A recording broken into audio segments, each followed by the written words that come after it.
প্রকৃতির রাজা সিংহ নয়, এশিয়ার সবুজের রাজা হলো হাতি। জঙ্গলে বসবাস করে এশিয়ান হাতি বুদ্ধি, আবেগ আর পরিবার প্রেমের প্রতীক। বাংলাদেশ, পশ্চিমবঙ্গ, আসাম এই সব জায়গায় পাওয়া যায় এশিয়ান হাতি। এরা আফ্রিকান হাতির থেকে ছোট, কিন্তু বুদ্ধি ও আবেগ অসাধারণ। তাদের উচ্চতা 6 থেকে 60 ফুট, ওজন 4 থেকে 5 টন। সবচেয়ে আশ্চর্যের বিষয়, হাতি পরিবার মাতৃতান্ত্রিক, যেখানে এক প্রবীণ মেয়ে হাতি পুরো দলের নেতা হয়। কিন্তু এই বনরাজ আজ বিপন্ন।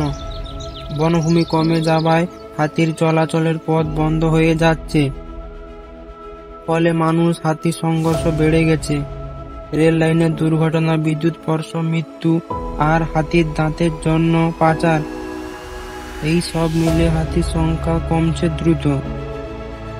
বিশ্বে গড়ে 50 বছরে এশিয়ান হাতির সংখ্যা অর্ধেক হয়ে গেছে। বনরাজ হারালে শুধু একটি প্রজাতি নয়, পুরো জঙ্গলের ভারসাম্য নষ্ট হয়ে যাবে। সমাধান আমাদের হাতে।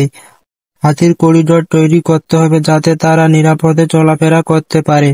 বনভূমি ধ্বংস বন্ধ করা, পাচার কঠোরভাবে দমন করা, এমন স্থানীয় মানুষকে হাতি সংরক্ষণে যুক্তি করা জরুরি। কারণ আমরা যদি তাদেরকে বাঁচাই, তবে আমরা প্রকৃতির জন্য একটি বিশাল ঢাল তৈরি করব। হাতির বাচ্চা যখন কাদায় আটকে গিয়েছিল, গ্রামবাসী আর বন বিভাগ মিলে তাকে উদ্ধার করলো। সেই মুহূর্তে আনন্দ, মানুষের চোখে জল। এটা প্রমাণ করে আমরা চাইলে পারি। আর হাতি দিবসে আসুন প্রতিজ্ঞা করি, বনের রাজাকে রক্ষা করব, কারণ প্রকৃতির আসল রাজা কেবল শক্তিশালী নয়, দয়ালুও হয়।